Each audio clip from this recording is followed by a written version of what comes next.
In the boundless expanse of the cosmos, where countless civilizations thrived, war was an unfortunate, but often unavoidable reality. Yet even in conflict, the galaxy had rules, protocols, traditions, and a shared understanding of how battles were fought. And more importantly, how they ended. The mighty Galaxian Federation, a beacon of interstellar cooperation, prided itself on upholding these principles. For eons, the various federations, coalitions, and empires had adhered to a common code of conduct. Surrender was an option.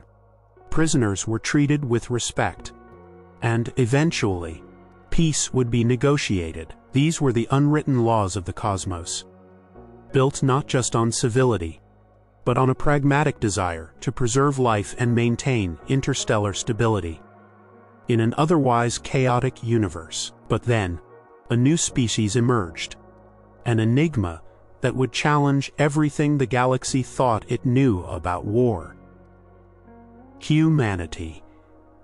They were short-lived compared to most, with peculiar, almost fierce definitions of freedom and honor. And when the shadow of war finally fell upon the Galaxian Federation, we, their newest allies, were about to discover just how truly incredible these unconventional beings were. The Galadon Empire, a formidable power with a history of expansion, struck first.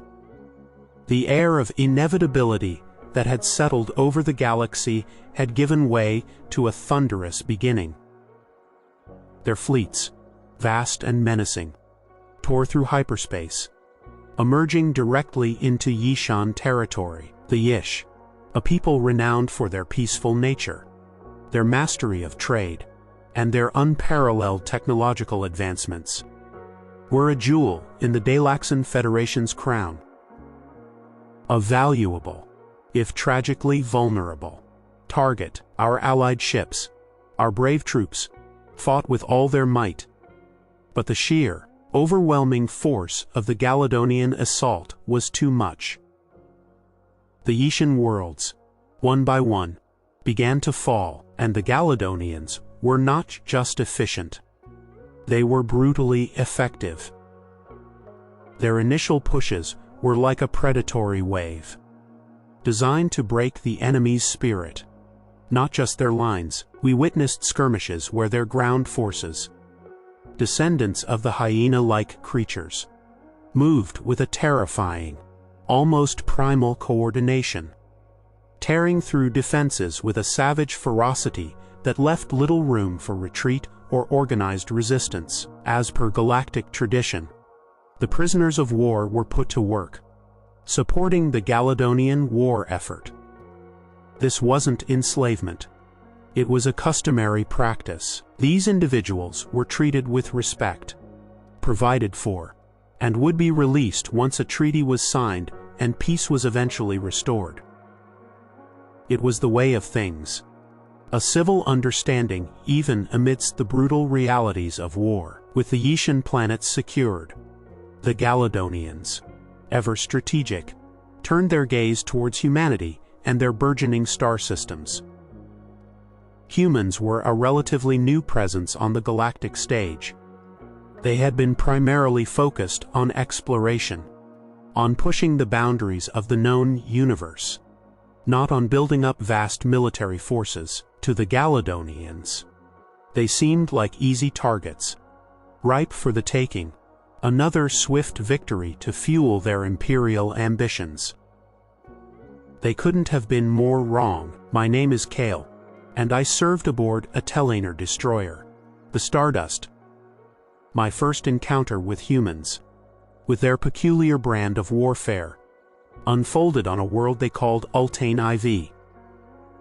Our vessel had been dispatched there, a small part of the Galaxian Federation's desperate defense efforts. I was planetside, stationed at a command post, when the battle ignited. Suddenly, without warning, the Galadonian ships materialized. A deafening barrage of plasma and energy beams zipped across the void. A chaotic symphony of destruction. Their immense troop transports, dark and ominous, streaked towards the planet's surface, preparing to unleash their ground forces. Through our view screens, we watched, a chilling sense of helplessness washing over us.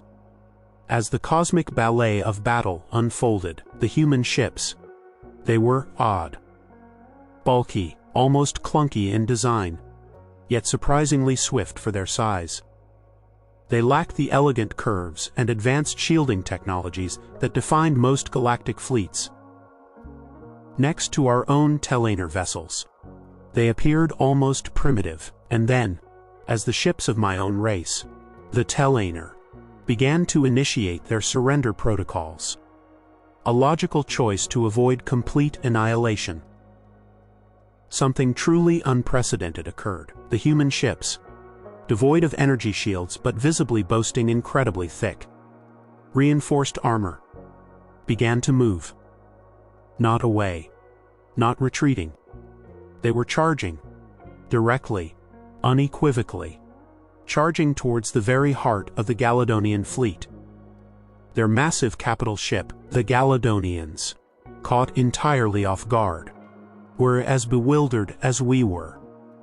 Their tactical minds, trained in conventional warfare, simply couldn't process this suicidal, yet utterly effective, maneuver. They tried to turn, to flee, but their desperate attempts only made things worse. Then another, and another. But they didn't stop there. These three seemingly insane human vessels continued to move, their powerful engines still roaring, pushing the crippled Galadonian capital ship directly into its allies. A domino effect of unparalleled destruction ripped through the Galadonian formation. In a matter of mere minutes, the once proud Galadonian fleet lay broken, its formations shattered, its ships scrambling in utter confusion.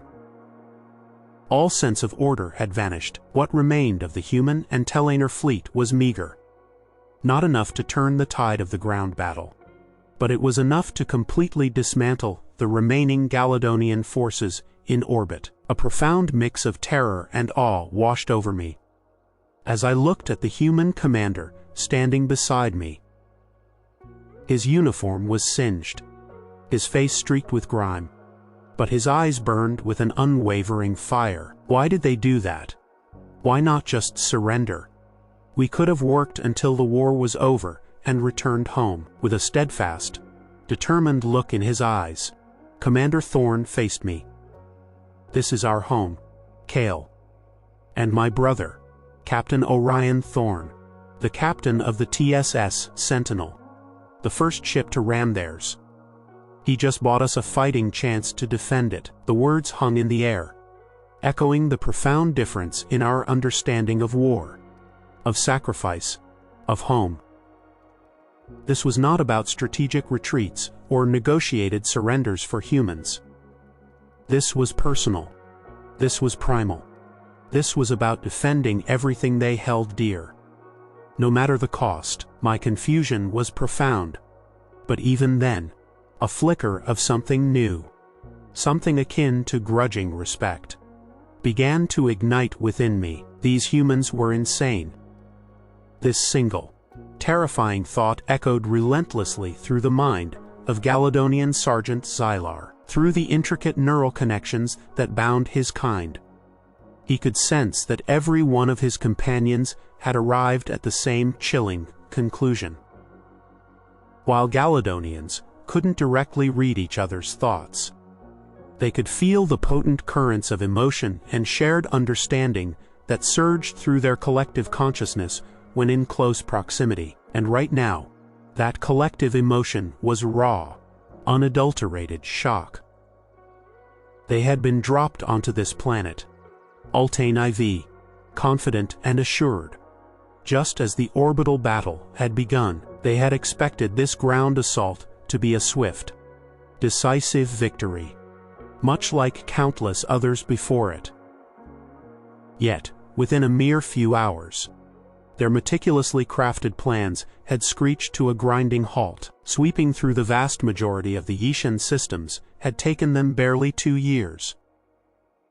The Yish, with their bird-like frames and a distinct lack of military prowess, had proven no match for the might of the Galadonian legions, even with the valiant, but ultimately insufficient, Tel'ainur support.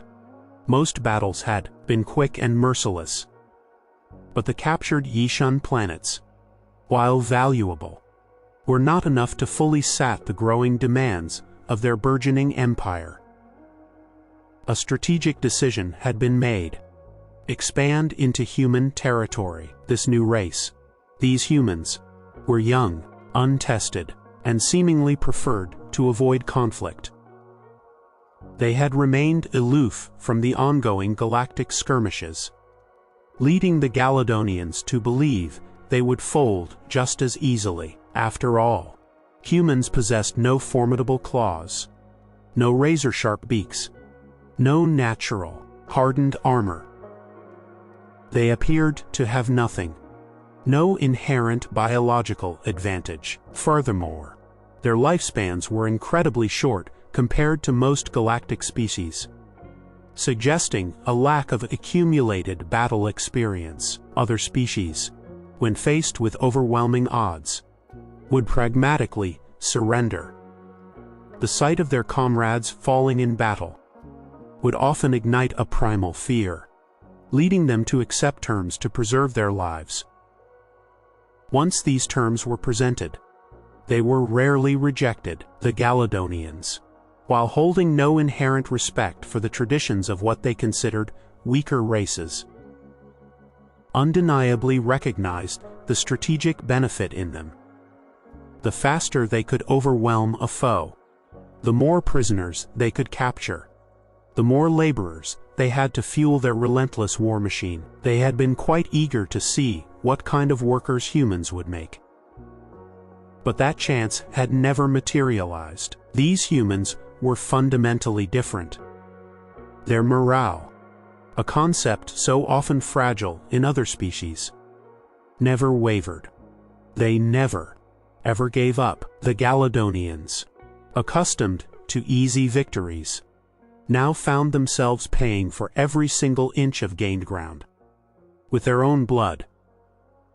The sight of their friends, their comrades, being cut down in battle, rather than instilling fear, seemed only to invigorate these baffling creatures, while other species felt an overwhelming urge to preserve life, to remember their lost friends and honor their sacrifice by simply continuing their own existence. Humans felt the opposite.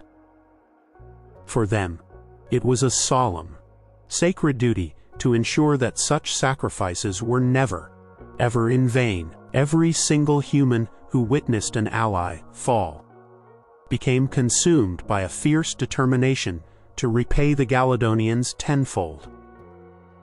It was terrifying. It was utterly, terrifyingly alien. The initial ground push had gone remarkably well. The humans had a central capital city on this planet, surrounded by about half a dozen smaller colonies. The Galadonians landed with overwhelming force, engaging the human vanguard, and quickly overrunning their initial defenses. Their plan was deceptively simple. Eliminate the smaller settlements first, then encircle the capital. Their orbital forces would soften up the capital's defenses, allowing their ground troops to flood in at the first sign of weakness. They had managed to seize 2 of the 6 smaller settlements when the unthinkable news arrived. The fleet. It was gone, obliterated. There would be no orbital support for the capital assault. They were on their own. A cold, paralyzing sense of fear and trepidation washed over the Galadonians. What they had on the ground should still be enough to conquer the planet. But how? How had these newborns, this race barely in galactic infancy, managed to defeat a fully operational Galadonian war fleet. What else were they capable of? Sergeant Xylar lay in the dirt, his lifeblood soaking into his uniform, his gaze fixed on the humans silhouetted against the broken sky on the hill. They too were battered, bleeding, their forms slumped with exhaustion. Yet they were not broken. Any observer could see that. Eventually, they would be overwhelmed. There were simply too many Galadonians. But not once did they falter. Not once did they willingly cede ground. Surrounded by their dead, they continued to fight, raising the price the Galadonians paid for every single kill, to an agonizing, unsustainable degree. As the last gasps of air left his dying lungs, Xylar finally understood. This foe, these humans, they simply did not think like them. And in that final, fading moment, a flicker of something unsettling, something akin to awe, mixed with his terror, Commander Ethan Thorne watched the viewscreen with a grim, unwavering focus.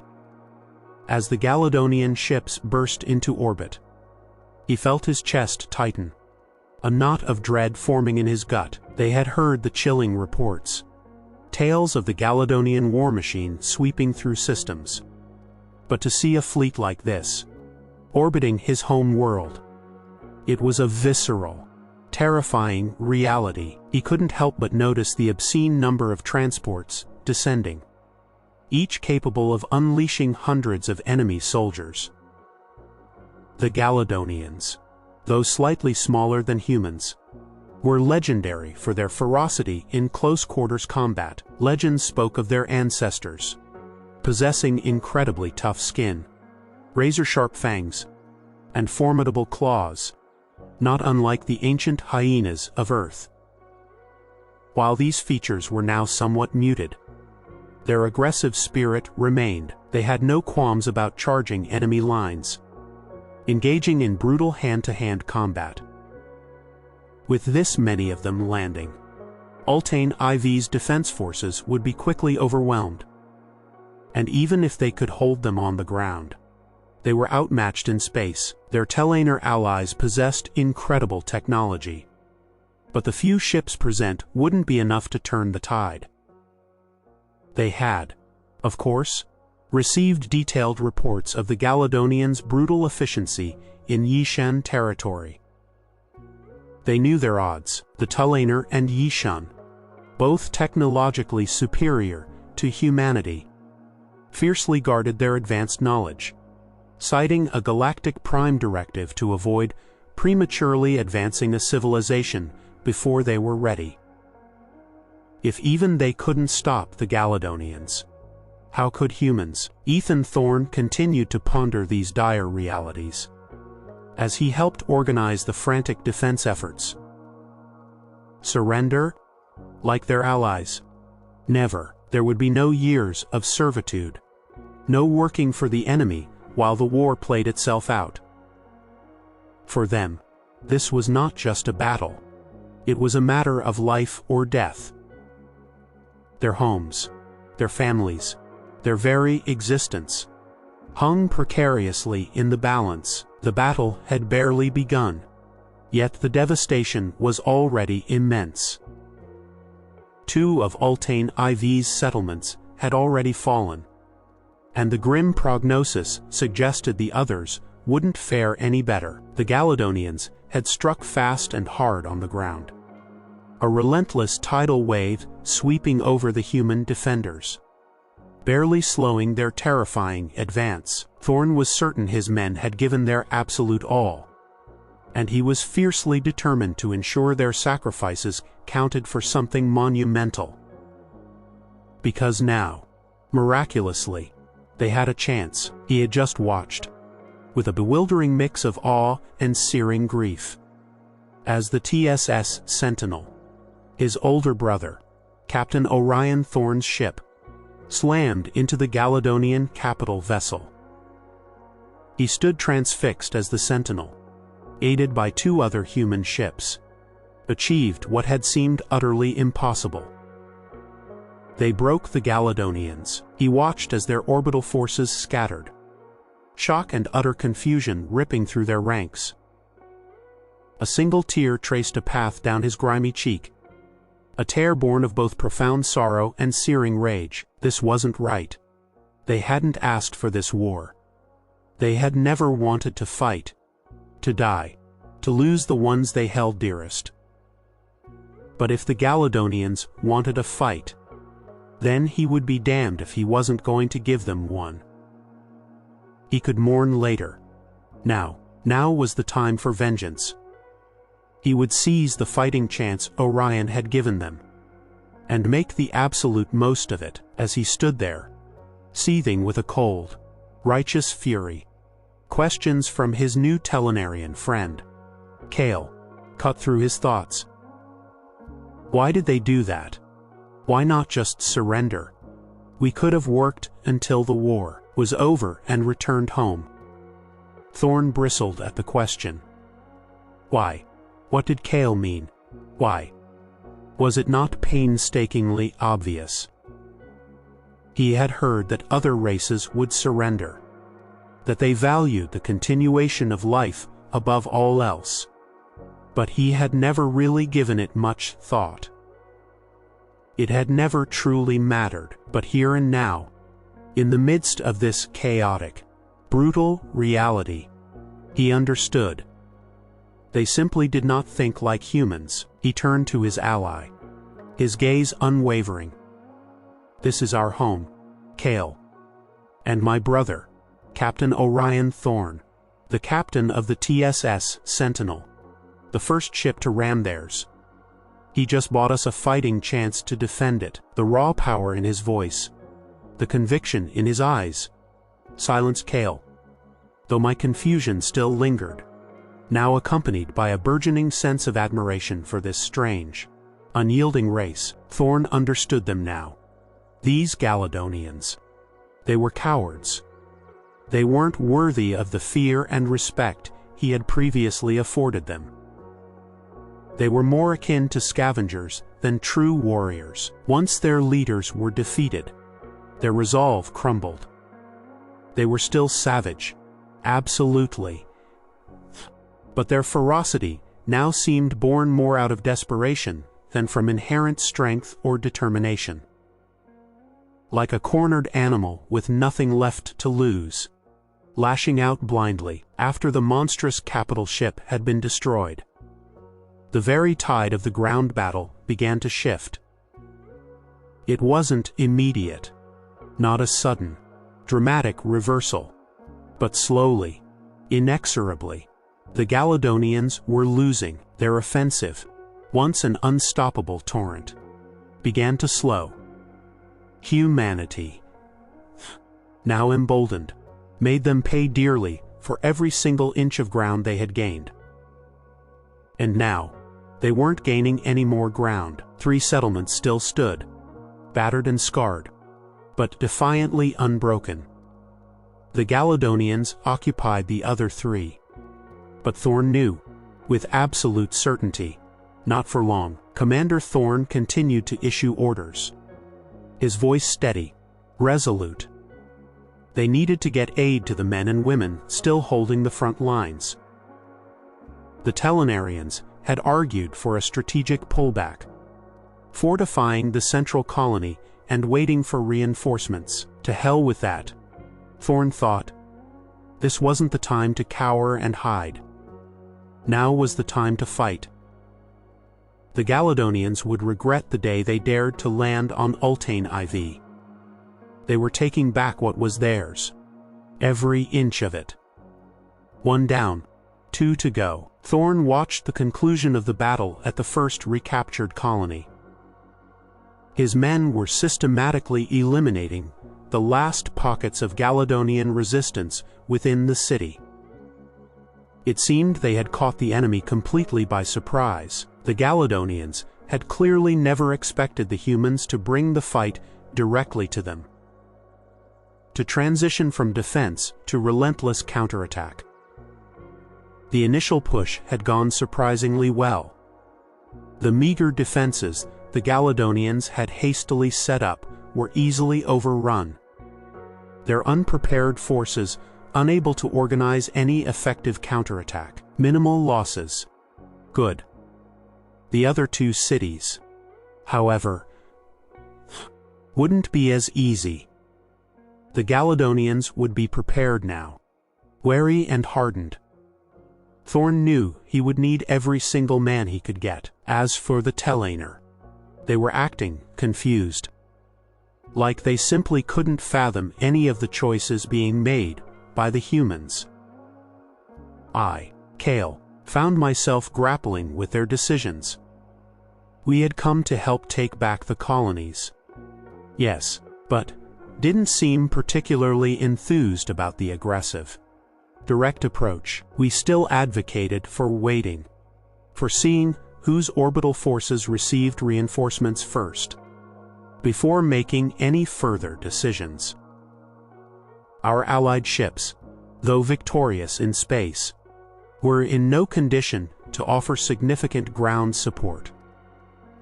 Not to mention the frantic pace at which we were rushing repairs and resupplying, just in case more Galadonian ships appeared, but they never came. This continued to puzzle Thorn. As he worked on the critical debriefing report he needed to send to the Admiral. They had taken back all 3 cities. The planet was firmly under human control once more. The second assault, reclaiming the central settlement, had been a brutally hard fight. Plenty of casualties on both sides, but they had won. Afterwards, the remaining enemy forces had, astonishingly, signaled them, asking if they could surrender. It was accepted, of course.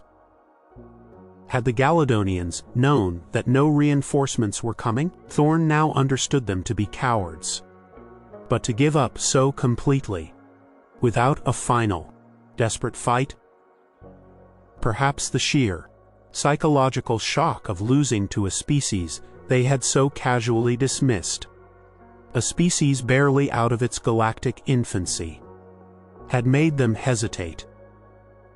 He couldn't be sure. All he knew was that his planet was safe.